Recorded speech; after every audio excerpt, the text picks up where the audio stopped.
So yesterday I was speaking about artificial intelligence and how it's going to change the driving experience. We're hoping it's going to make it safer, ultimately leading to the automation of driving. Of course, that's going to take quite a long time.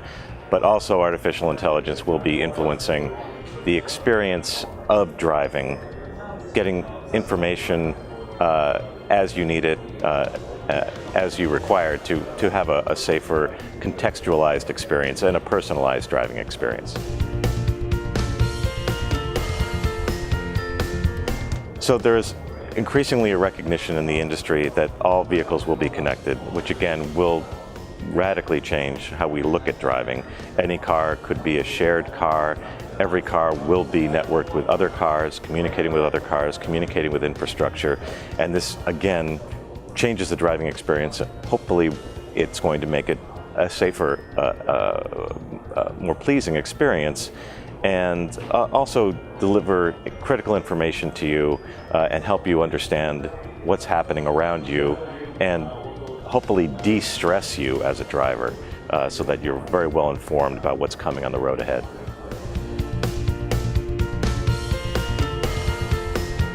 Car makers will have a better understanding of what's going on with their vehicles and with their customers, so that things that we sort of have come to accept that it may be less pleasant about driving or owning a vehicle will suddenly be removed. So problems will either take care of themselves or be anticipated by the car maker and addressed without anybody having to reach out and make a request to fix something.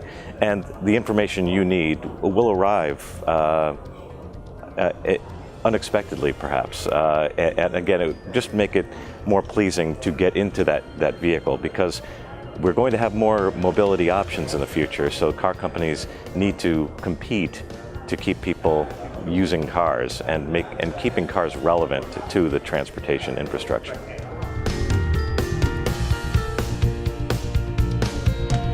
So I think the industry right now is coming to grips with the idea of shared cars and maybe different kinds of vehicles on the road, and maybe get more people getting into vehicles. So this idea of pod vehicles and things. So it's a major turning point that will unfold over the next few decades as to whether we will continue to own cars, or whether we will have cars or vehicles of some kind will come and pick us up on demand as we choose. The big tension is suburbs versus cities. Obviously, people in cities are opting to move away from owning vehicles per se, and car makers are looking at ways to make cars still available to those people, but perhaps not in an ownership kind of a scenario. Again, artificial intelligence will help facilitate this new kind of customer engagement and interaction.